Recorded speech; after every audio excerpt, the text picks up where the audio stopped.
Ladies and gentlemen, it is honored to have here with us again Ms. Shawn Smith, who is based in Cardiff, Wales, and currently serves as the global license for the global leading movement, Mulberry Schools, where she connects young women across continents to lead with confidence and purpose. Without further ado, let us all welcome Ms. Shawn Smith to share with us her insight. Kindly join me to give her a warm round of applause.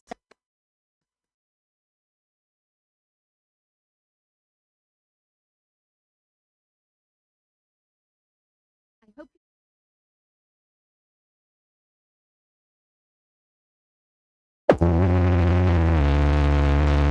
class and beautiful, so thank you.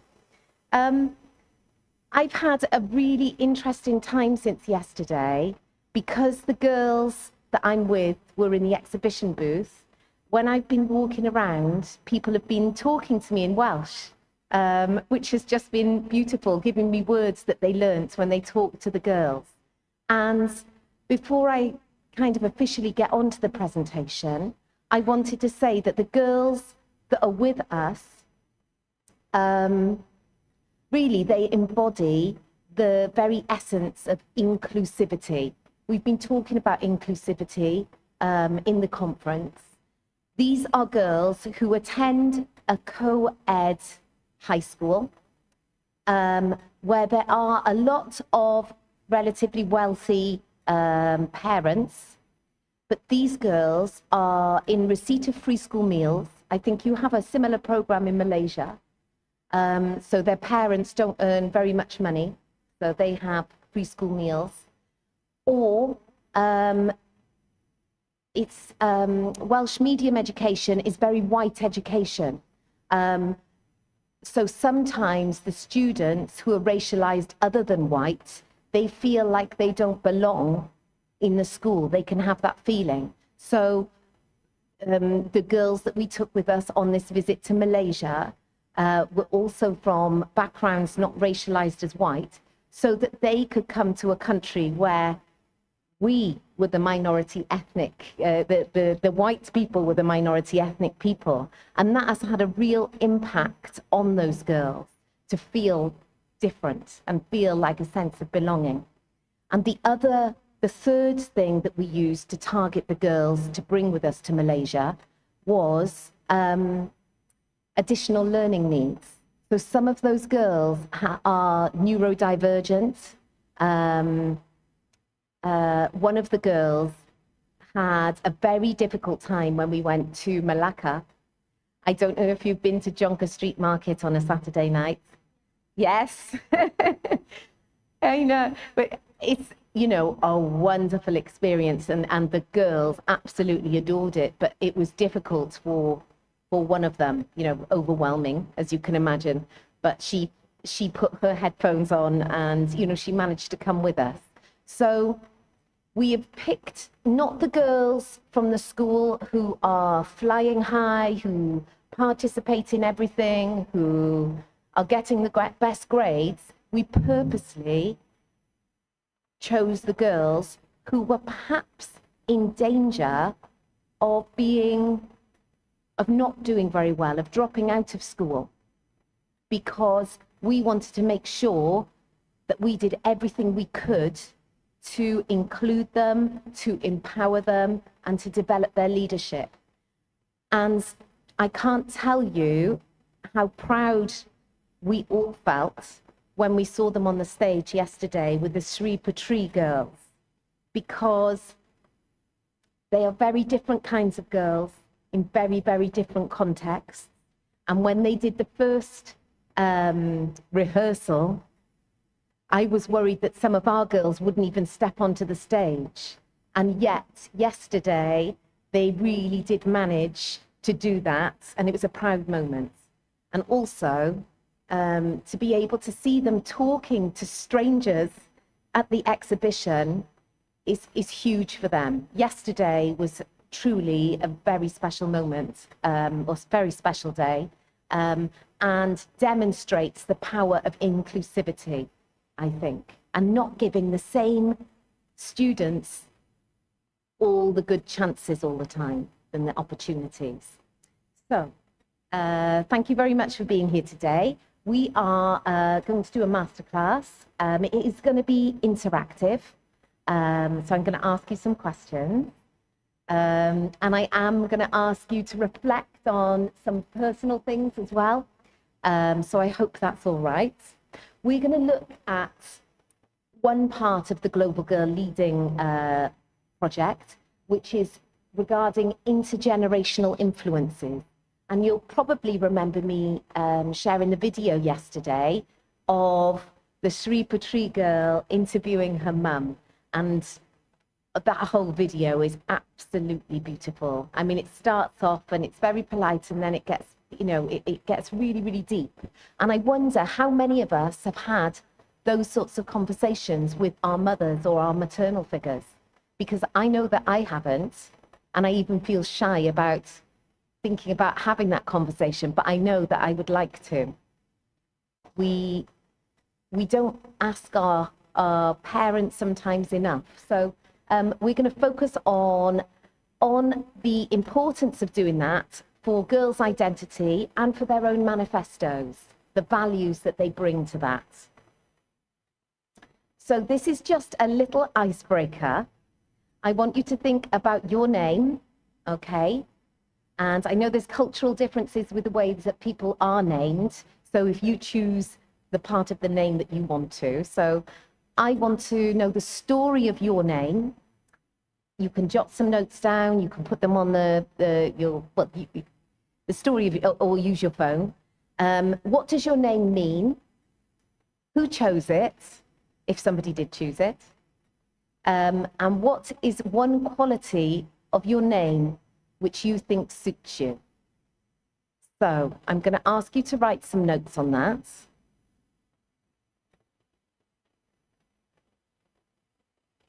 And in a moment, I'm going to ask you to feed back.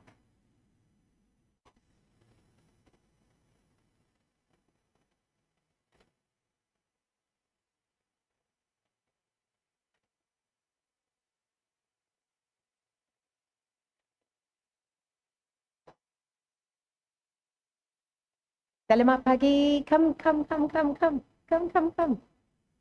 down the front. Coming.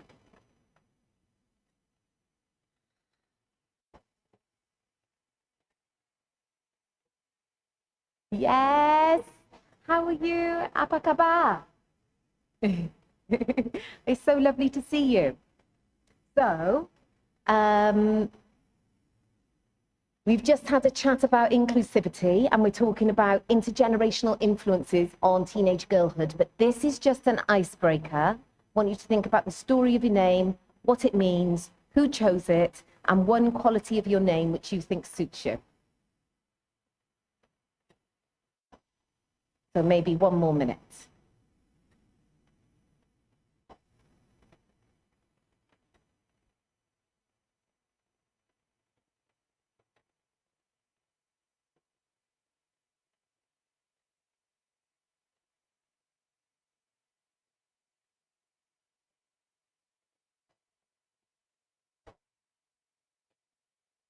I can see some people doing some research here. It's interesting.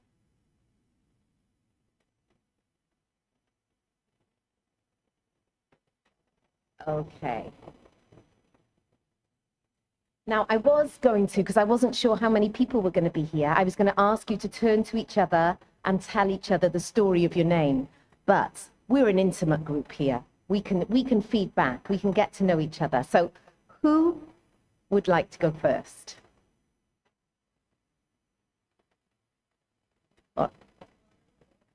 The moderator. Thank you. Thank you.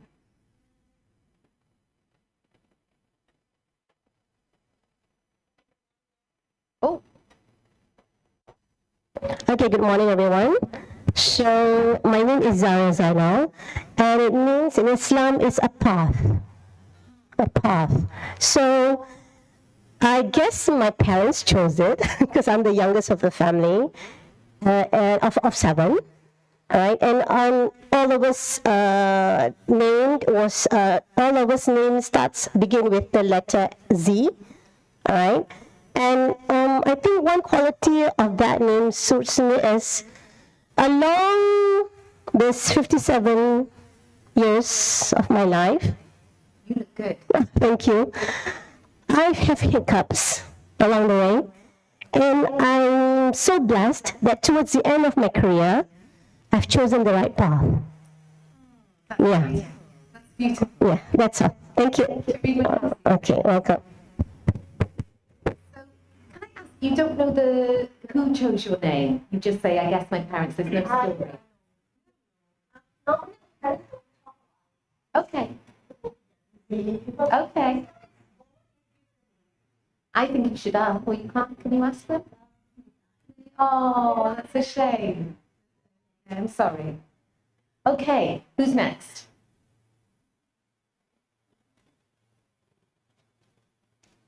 Thank you.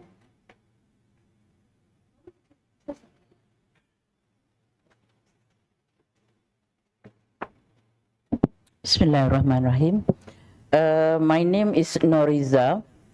Actually, my name comes with N-O-R apostrophe I-Z-A. Aiza. Aiza actually an Arabic word, okay, which means dignity, honor, power and glory. Okay, that's what it means. Okay, and who chose it? Just like my friend here, me and my parents never talk about it. I never asked them, but I think they are the one who chose the name. Actually, I had a twin sister.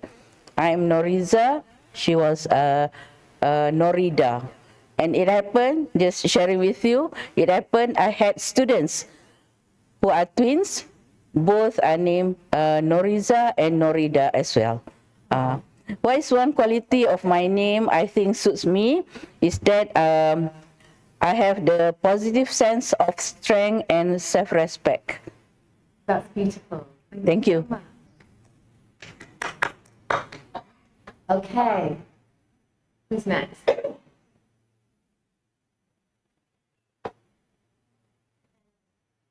Hello. Oh. Okay.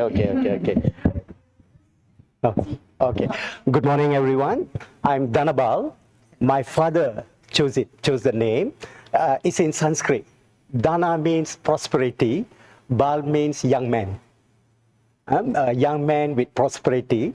And I think it suits me. Maybe I still look young, although I'm already 57 years old. And the most important thing is I'm contented what I have. Whatever I have, I'm contented with it. Okay? Oh, that's lovely. Okay, that's all. Thank you. Summer. Right, we're going to have at least two more. So, fabulous. I mean, all of you.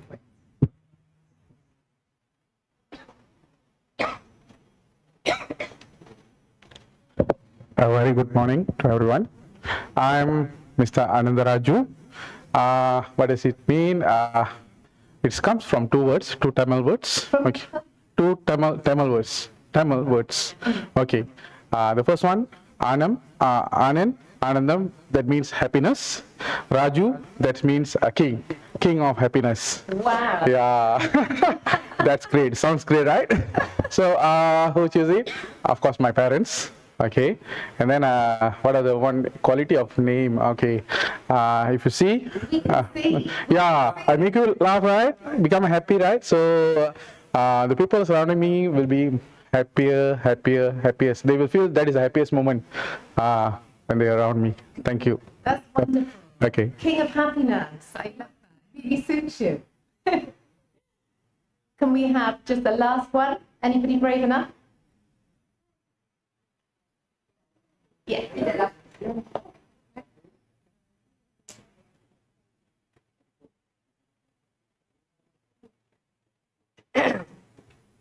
Okay, good morning. Okay, in English, Doreda, right? In English, right? In Welsh. Okay, all right, okay. All right, okay. My name is Nur Aiza, Okay, Noor stands for light. Light. And Aiza, it means something like a valiant person, honorable person, and respected person, basically. I think in Malaysia, especially us for Malays, normally the parents give their children the names. So to me, same thing. My parents gave the name to me, and regarding the meaning, normally I think they normally choose the beautiful, meaningful name for their children. All right. So for me, Aiza, it means okay. Aiza, it means valiant, honorable, and respected. But for the last question, what is one quality of your name which you think suits you? Among the three, I think the first one, valiant. I would say, a very dedicated person. But again, it depends on situation. Certain situation, I might not be able to be as strong as I have to, but it depends on the situation. So basically, that's it. That's beautiful. All right. Very reflective. Yes, thank you. Okay. Terima kasih. Welcome. We don't have anybody, do we, with kind of Chinese heritage, because I've been learning a lot about Chinese heritage. We went to a clan house in Malacca, and we learned about the different generations and how people are named according to these. I don't know. Anybody willing to share? If not,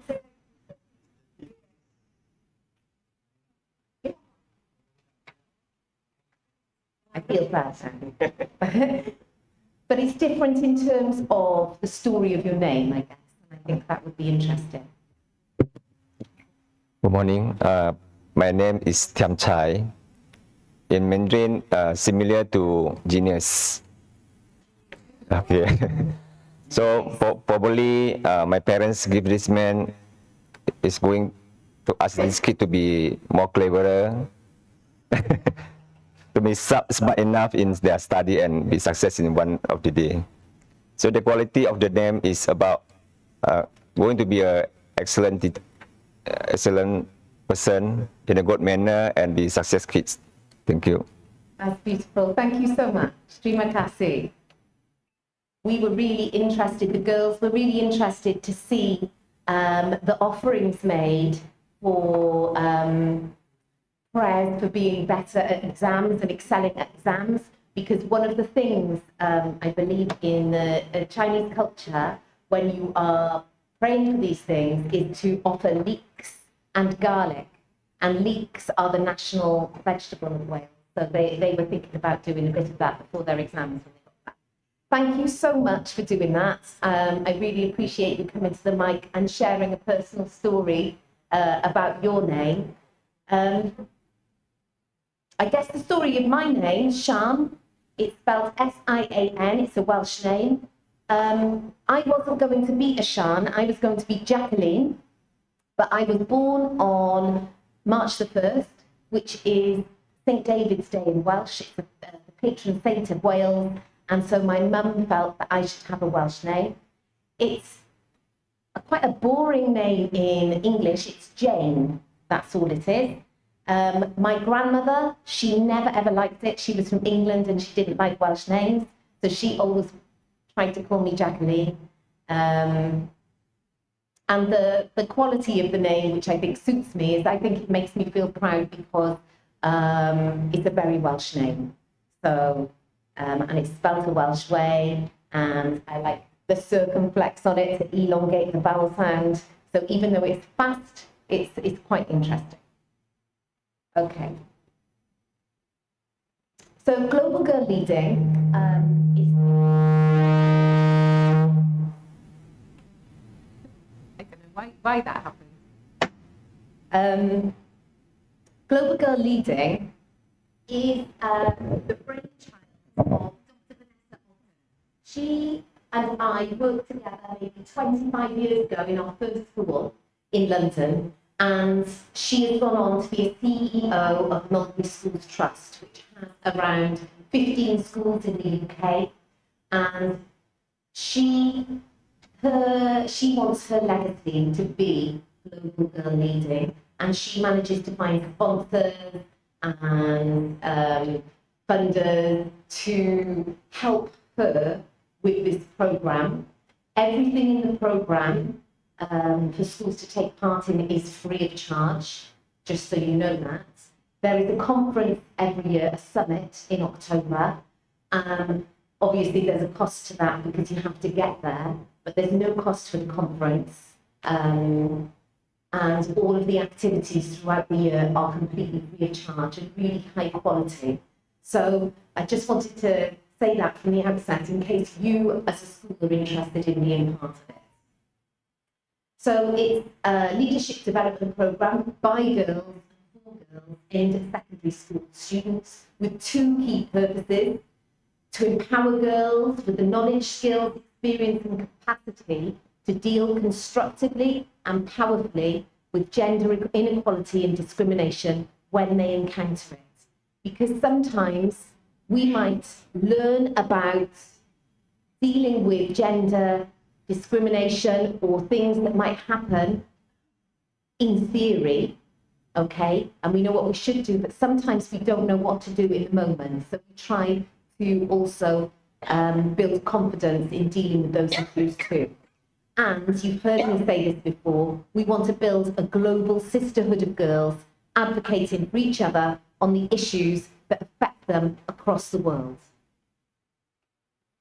So the girls that participate in Global Girl Leading have better knowledge of the barriers facing girls and women across the world, as well as a better understanding how others have successfully dealt with the challenges. They will have developed a range of attributes, skills and capacities to help them when they encounter discrimination and handle it confidently, powerfully and constructively. Use the platform of Global Girl Leading to make their voices heard on human rights for girls and women.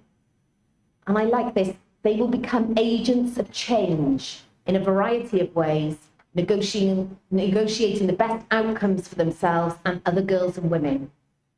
And they will have participated in a global sisterhood of girls advocating for each other's rights and equalities in an ethos of mutuality and reciprocity. So, how did Global Girl Leading start? Well, Mulberry Schools Academy has had a long history of investing in girls' education, but I guess the real catalyst for this was when Michelle Obama came to visit Mulberry School for Girls, having heard about the work going on there. This then kind of rebranded the work that the school were doing, and the school invested in more residential camps. We had a name change as well. It used to be called Girl Leading. So a little bit like ICELAM, I think it changed from regional, didn't it, to international. So we moved from a Girl Leading to Global Girl Leading. Our first conference was in 2018. We went online so that people who weren't able to make the conference could watch it in 2020. And we've been having summits or conferences every year ever since. And they are hybrid conferences, so you can access them online. Although that's not much fun when you're 8 hours or 7 hours ahead. We've got a school in New Zealand as well, and they were 13 hours ahead. But it's available as a recording as well. So in terms of our projects in 2024 and 2025, I've got an old picture there, forgive me, of last year's anthology, Letters to Our Daughters.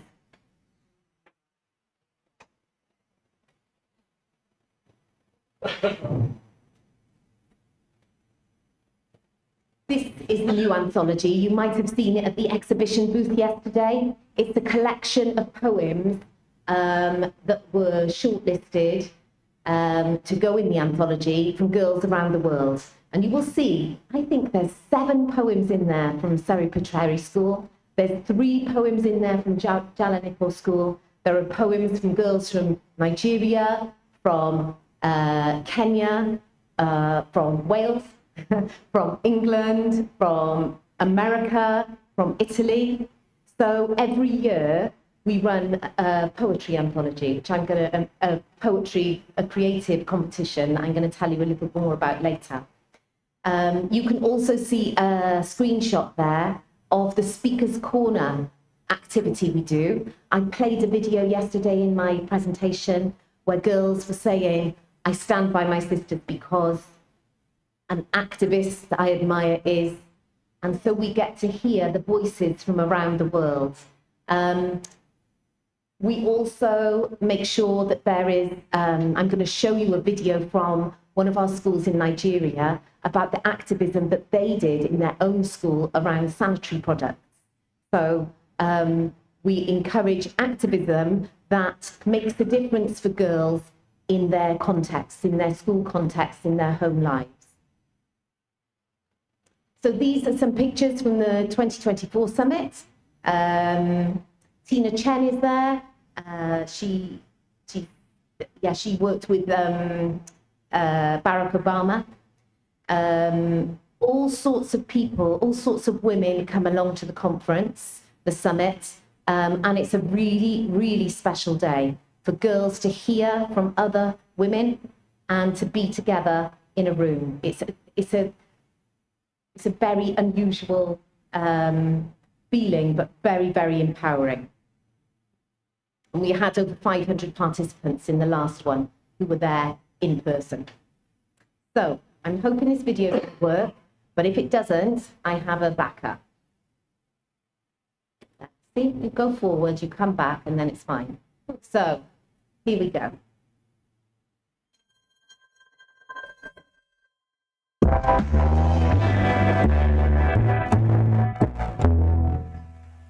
I see a room full of business leaders and surgeons and barristers. I see women who are going to win elections and science competitions and arts awards. Because I know what's inside of girls like you and like me. I know how hard we'll fight for our families, how deeply we care about our communities, how much of a difference we can make for those around us. In 2015, we had the great privilege of welcoming Michelle Obama to Mulberry School for Girls as part of the launch of her Let Girls Learn campaign. I can just tell in the way that you carry yourselves and your confidence, the way you look me in the eye and other people, that you have what it takes inside of you. Inspired by Michelle Obama's time with us to create Girl Leading, a program designed to empower girls in the UK to lead action on gender equality. Never give up hope, always have unyielding hope that justice will be served and justice will be found. In 2018, through the power of digital connectivity, we grew our sisterhood to connect with girls across different continents. And Global Girl Leading was born. Hello. Good morning and good afternoon. We are live around the world. Welcome to our Global Girl Leading Conference. Take it away. We now work collaboratively with girls across the world to share and understand how misogyny and inequality is experienced in contemporary global life. It's high time we let girls spread their wings and fly. And how collectively we can overcome the common challenges we all face, inspired by the female trailblazers who came before us. Because of Harriet Tubman, I will remember to always voice what I believe and know is right. It has been a privilege to learn from girls in the United States of America, Mexico, Kenya, Bosnia, India, Singapore, Malaysia, and Australia. This trip has been unforgettable. This has been so life-changing for me.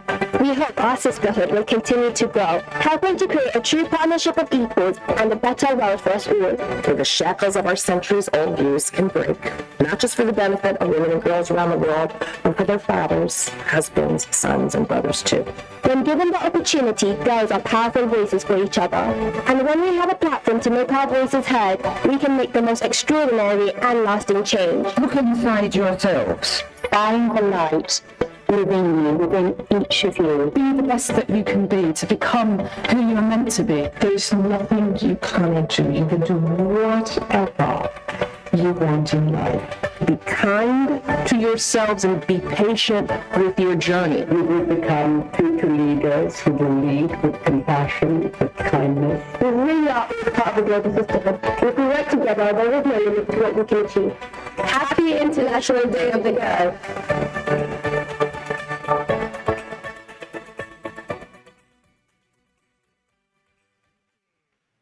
Selamat pagi, all of those that are arriving. It's really good to see you. So, we are going to use our ears to listen to a poem. We listened to some poetry from Connor yesterday. This poem is from Nabila Binti, who is at Sareba Tree School, and this is what she wrote about her mother, okay, in this anthology. Now, there was a lot of work that went into it. We'll talk about that. A lot of work that went into it before. You already saw one of the interviews. So what I'm going to ask you to do, is I want you to listen to the poem, and I want you to pick out your favorite line and tell me why, okay? So we are going to be more interactive again. So listen carefully to the poem and just write down your favorite line. There might be a few as you go through and you listen, and then decide on your favorite line from the poem. So she's reading it herself. Oh, what's happened? There's a picture of her and her mum up there. There should be.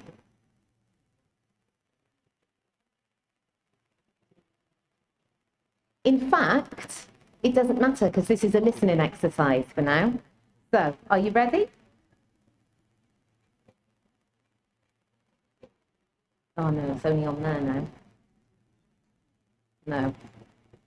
We are going to have to pause because the sound is coming through yet.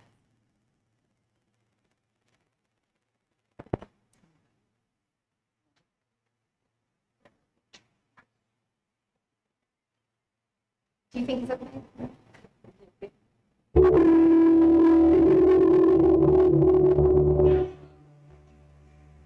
Whenever you grieve, I grieve too. Not as a shadow, but as someone who feels you. And when we fight, it's not just noise. It's my heart cracking in the silence that follows your voice. You bring a thirst, a hunger for kindness. You never leave. Even when you're gone, your fingerprints stay like warmth in a sea after someone's walked away. My time with you, it's a treasure. Glass fragile, like a snow globe I'd never share. Because it's mine. Because you're my mother. Because the world doesn't understand the way you open windows when all I see are shut doors. My mother. My rock. You don't wear a cape, but I swear you're here. You went through storms, through trials, through silence. And I wasn't there, not as a witness, not as an equal, just your little one. But even then, you looked at me and called me your strength. You filled me with a love that aches, that never leaves, with a fire that doesn't burn, but lives. You see me, not just as a child, but a step forward, a stone in your garden of growth and gold. And still, you pour out light like it's easy. How do you do that? How do you give and still smile like it's the first time? My cheeks hurt from joy when I'm with you. My teeth show, not in defense, but in delight. I would leap through time if it meant mending you. No wall too high, no wound too old. I would climb back and hold your hand through it all, because I love you. Not just now, but in every breath, every version of me that ever existed. And I'm not tired of saying it. I will say it again and again until the echo of my voice fills the deep, endless space where my love for you lives.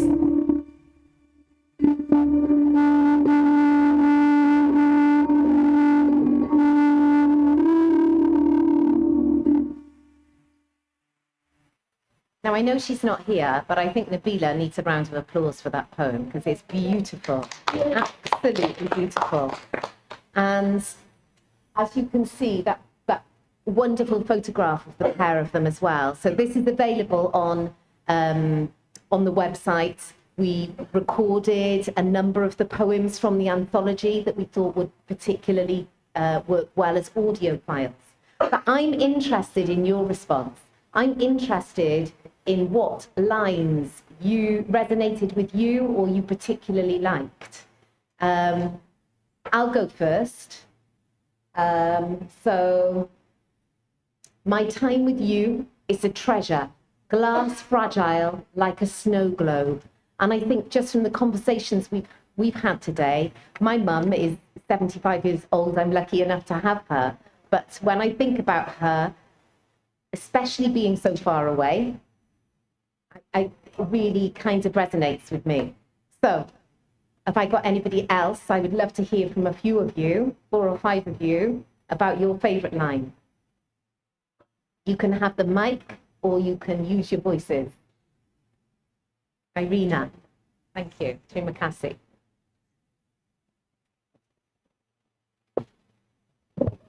I like the lines about you're not wearing a cape, but you are a hero. Because I look up to my mom and I see all the adversities that she has to face in her life. Losing a child, losing a parent at a very young age, you know, but she still be able to give out the love and the dedications to the family. Her family is the center of her life. So it's a kind of like she give everything to the family. She do anything for the family, and she work hard to make sure that the family stays together. So that is, for me, is a hero. Rina, that was beautiful. And that use of the word hero, which would usually, should we give Irina a round of applause? That use of the word hero would usually we associate with men and people doing huge, like, important world things. But I think for her to encapsulate her mother as her hero for all of those reasons is beautiful. Could we have somebody else, please?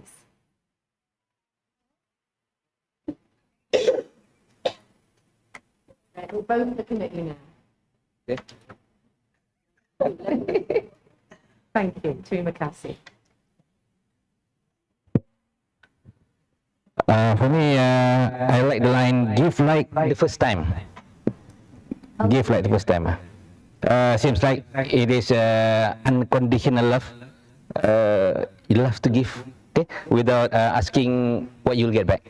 Yeah, that's beautiful. How do you give and still smile like it's the first time? It's almost like that ongoing love, and exactly as you said, unconditional love. That was beautiful. Round of applause. Thank you. I would like to hear one more, if possible. One more. Maybe someone who hasn't spoke.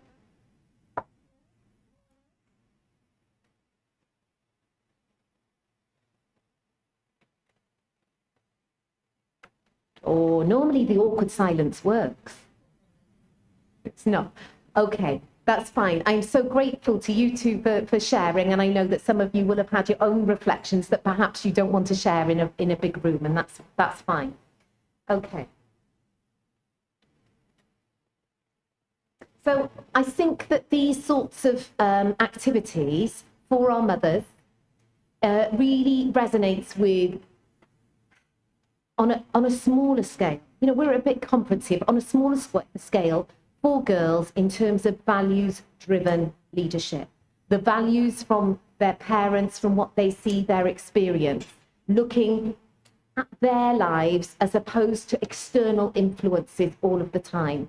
And that intergenerational influence is really key for finding your voice, finding your values. The previous anthology that we did was called Letters to My Daughters. And so that required the girls to think about their own experiences and think about what they would want for the next generation, the future generation. And that was really key in finding their own values. So we've done 2 anthologies, Letters to Our Daughters, one for our mothers. So I'm not sure what's happening next. It will be announced very soon, which we're going to do for next year.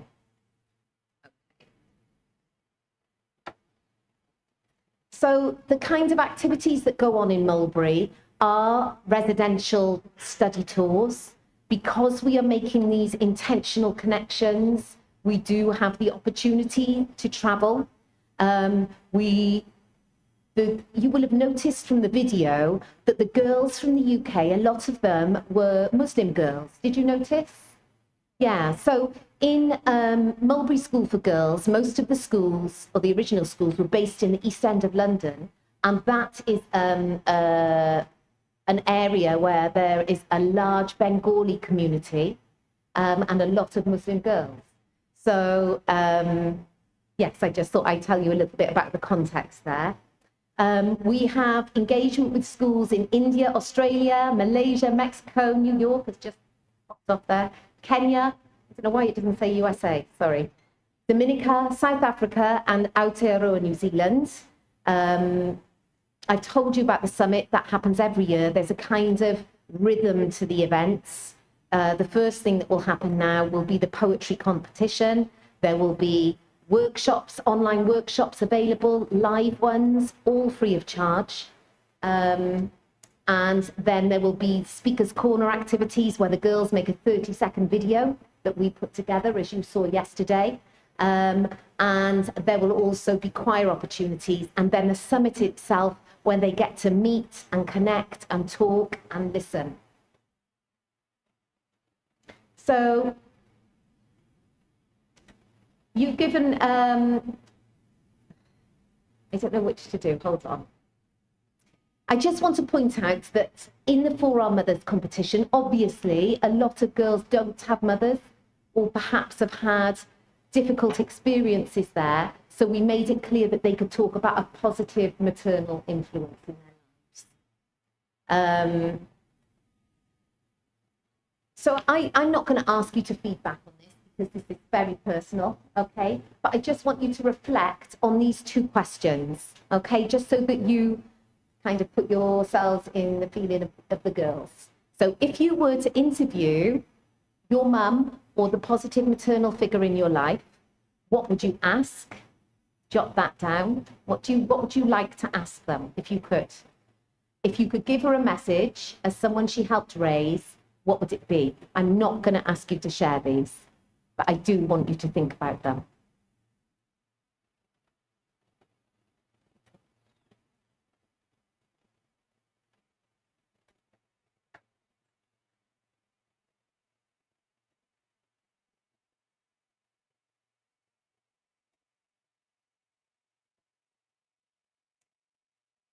When I played the video yesterday, only a little bit of the interview with the mother and the daughter, it was just so magical to hear them sharing that, and for that student to know that much about her mother, when sometimes we lose the chance to ask those sorts of questions, and we wonder then when they're gone, you know, what their values were. We just think we know, but we never actually asked them. So, I'm not able to show you this one because the link doesn't work. I just want to show you, it's not, the resources that are made are quite, you know, straightforward, that can be used in the classroom. Look at the questions there. What's your mum's full name? What does her name mean? Who chose it? Look up your mum's star sign. What traits describe her well? If mum was an animal, what kind of an animal would she be and why? That's always quite interesting. What's your earliest memory of your mum? When do you think mum was happiest in her life? And what's your mum's most treasured possession? Okay, so these questions help them to start thinking about their mothers and start to gather some content. We then do some work on metaphors, okay, because it's about quality education as well, not just the feelings, but quality education. And Finn, who writes the resources from this, can do a live workshop about this in your schools. So you start to think about finding your metaphor. Then what tends to happen with the girls is they have 10,000 metaphors and we need to get it down to one that's extended, if you know what I mean. Otherwise it chops and changes around the place. So this is just a reflection. Actually, I would love to hear some of these. We've only got a few minutes left. What's your favourite story about your mum maternal figure? So I'm wondering if anybody is willing to share a favourite story. Have a little think now. I'm going to share mine with you. It just came to me then. So my mum, she's not the stereotypical mum. Who is able to cook and things like that. She doesn't cook. She can't cook. And when I was a child, it was when you first started having frozen pizzas. I don't know if they're popular over here in Malaysia. I'm sure they're not. Anyway, you were supposed to put them in the oven straight from the freezer and then serve them. Anyway, she was making tea. She had these frozen pizzas. They arrived and it just looked like bread, and it was just, a little bit empty bread burnt at the top. And she said, "Oh, I know, they don't look very good. When I turned it over to do the other side, all the stuff fell off." So that's actually what happened. So she is not, she shouldn't go anywhere near a kitchen, my mum. And that's one of the stories that makes me smile. She's quite unusual and quite a character. So I've just looked at the time. Is there anybody who would like to share a story? No, no time. No. You will cry. I know. That's what I was thinking. Do you want to, though? No. No. Okay. We'll have a chat later. Yes, if you want to. Thank you. So I wanted to share with you this video. It's from one of our schools, Alimosha Senior School in Nigeria. I recently managed to get funding for girls from Wales in a school where a lot of Nigerian families have moved to the area to go to visit Nigeria and for Nigerian girls to come and visit us in Wales. And that's through the tithe funding in Wales that believes in reciprocal opportunities. So that's quite exciting for us, but I want you to hear in their own words what they have managed to do, because sometimes we talk about global things, but it's the small things within each institution that matters. And they had an issue with not having access to sanitary products. So here we go.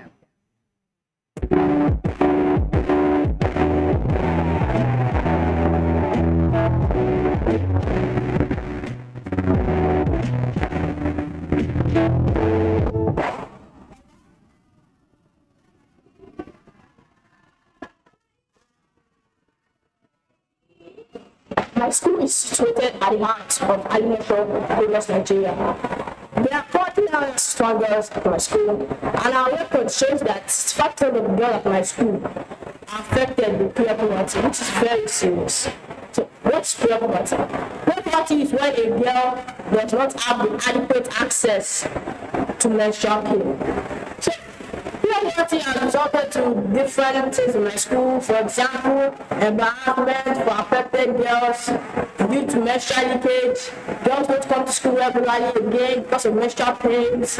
And girls also get infected due to the use of unsanitary menstrual wears and low self-esteem among themselves. Our project for change will tackle peer poverty. My teammate has just identified a problem in our school community. which is of great concern to us all. We are working together to improve our girls' access to quality care and hygiene facility, especially during menstrual period. By building a health station with relevant personnel to empower the girls in our school community against the cycle of poverty, bullying, and embarrassment. This health station will be more than just a facility. It will be a symbol of hope, a beacon of light to girls in our school community. This becomes achievable as we leverage the offer of Rolex Foundation and Economics Education Foundation. Creating a health station with sanitary pads and other comforting amenities in my school will help girls in my school feel secure and confident. Organizations have been donating sanitary pads to our school, but this is really enough. In a school with about 900 girls, it is well known that period poverty is a global community health dilemma, which is quite evident in my school. To sustain this project after our funding period, we are relying on further resources from donor organizations and all students of our school. Our budget plan for this project is 2 million naira, whereby our principal needs are sanitary pads, first aid box, toiletries, a healthcare officer, and other amenities. Just like Jetta Murai is educated for the importance of education to girls, my team and I are also educated for the importance of menstrual hygiene to girls in our school. With the funding from Leadership for Change 2024 and mentorship, we are sure that this project will secure wellness in girls in my school. Thank you.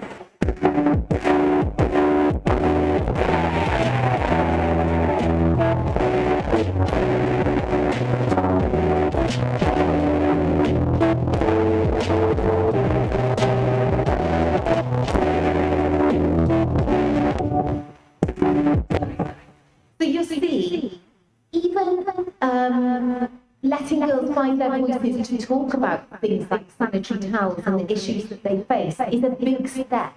When I was in school, we would never have talked about that sort of thing. We would have pretended it wasn't happening. Maybe we wouldn't have gone to school if that was the case.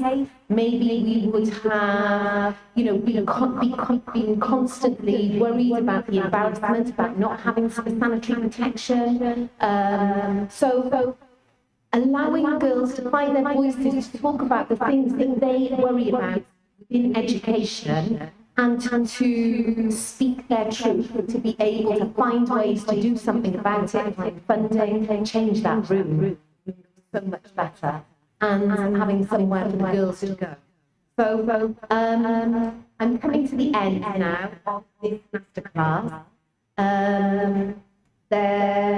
Here are some of the student comments about global girl leading. So Global Girl Leading allowed me to have a platform to speak out on issues that are important to me. I felt empowered seeing women at all positions sharing their stories.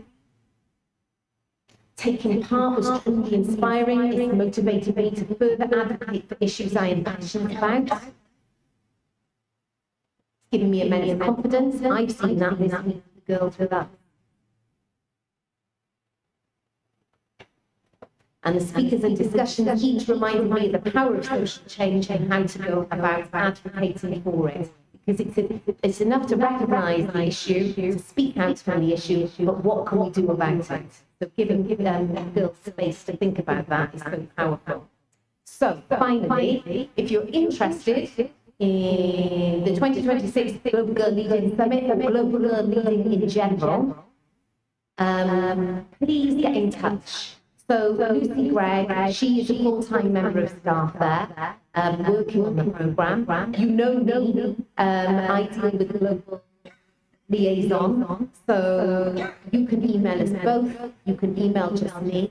But if you are interested, please get in touch because we would love to have your school on board. There is no cost, okay? This is the important work. And there's a lot of people out there in London getting funding so that we can have a platform for girls to make their voices heard. I'm so grateful for your time and you coming to see me today. And I'm really grateful that there is a mix of men and women in the room, because we need both to help us on this journey. So thank you very much. Terima kasih. Thank you, Ms. Smith, for the insightful sharing. Now we shall now open the floor for questions. If you have any questions, please raise your hand, and you can go to the front to the microphone. And we also appreciate you stating your name and where you're from. Thank you. Any questions? I'm starting to feel paranoid now, because I think I never get any questions. And I don't know whether that's because I render you speechless, I talk too much. Well, I have a question. I have a question. Ms. Ms. Smith, I have a question. I shouldn't have said that, because I actually worry about questions. I have a question. Okay, what are the main challenges that you faced when you conduct this program, this lovely program? Do you mean the main challenges coming from the girls' feedback? Overall. Or in terms of the institution? The girls we know, the institution, I think, yeah. I mean, are there any challenges in the admin part? Challenges, and some of them are quite controversial. So, some people, when you make a program about girls, they think that you're giving more opportunities to girls, and that's not fair, because everything should be equal. And I think that there's a lack of understanding around equity. So I don't know if you've ever seen the illustration where you have two people and they're trying to look over a fence at a football match or something like that. And one of them is shorter than the other one and can't see over. So, they don't have the capacity. And then they show another photograph, and it has a block that that person stood on so that they can see. Like me yesterday, I had to stand on a block. And so sometimes you need to give somebody a bit more focus to bring them up to the same level. So that's how I see it. I don't see it as equality, I see it as equity. I will also talk as well. We want to do some of the work. Our next mission is to do some work alongside this with boys, because boys need to know about girls and how to empower girls and how to act around girls. Just as much for us to move the girls' agenda forward. So we are working currently on including boys in some, not all of this, but that is just as important. But I think the first stage, and it's long-term thinking, isn't it, is to find our girls, find the issues, find their voices. We also, in our country, sometimes there is controversy around transgender issues. So if we're talking about girls' issues, boys' issues, then some people might say, well, what about those who are non-binary or something like that? And what we do, we don't exclude. We would judge it on a context by context. If there is someone who identifies as a girl, then why wouldn't they, and they're going through their school life, why wouldn't they be able to be included? I think there's a lot of scaremongering around the transgender community, and people are being ridiculous around it. Just be sensible. And, if somebody is presenting as a girl, identifies as a girl, is experiencing some of the same things as women do, and want to be involved, then wouldn't say no. Okay. But we don't focus on that. It's not an issue. It's not an issue, even though some people would like to make it an issue. Oh, lovely. Thank you so much. All right. Thank you. Okay, any more questions? Yes, please. Come to the front, my dear. Thank you. Please state your name and where you're from, yeah?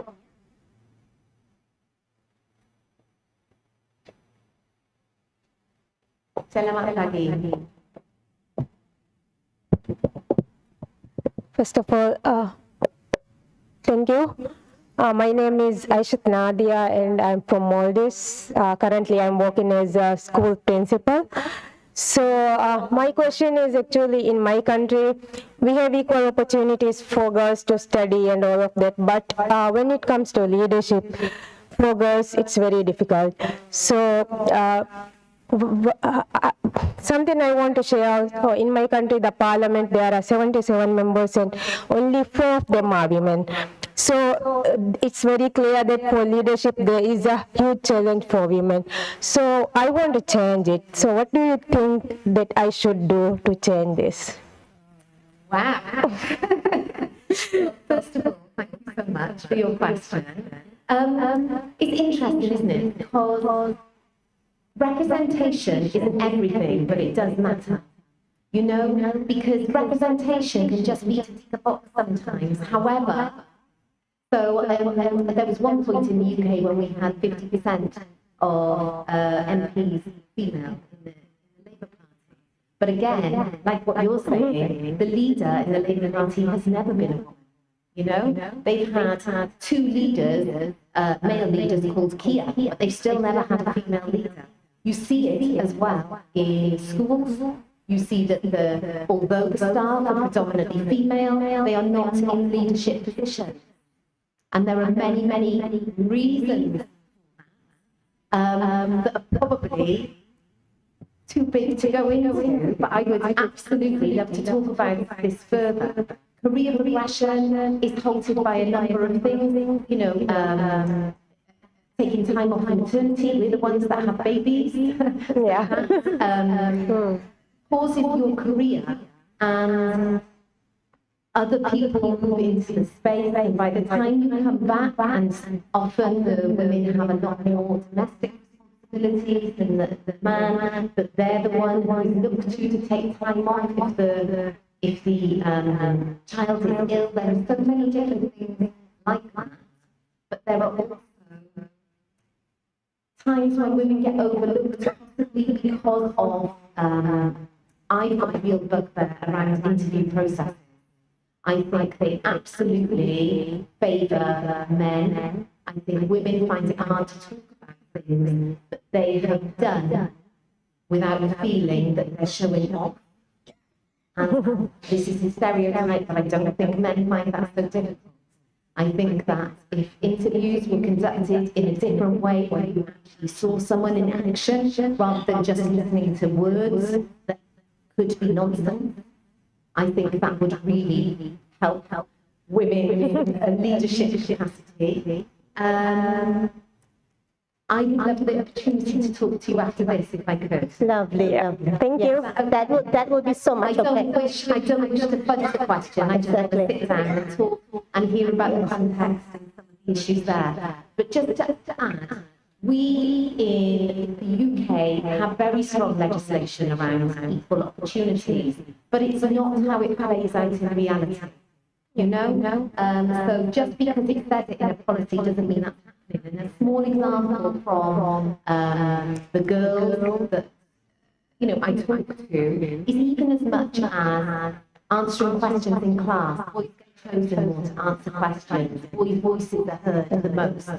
If a girl is loud, she will be kind of labelled a bit of a troublemaker more than a boy would be. There's different standards that we unconsciously uphold sometimes. Okay. Thank you. Terima kasih. Well, that's okay.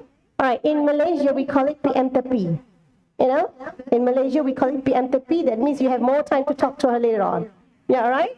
Okay. Thank you once again, Ms. Smith. Yeah, and thank you all for the engaging question. So, ladies and gentlemen, we shall now move on to the best practice session. So, let's take a short breather. Yeah, and we'll continue later. Thank you again.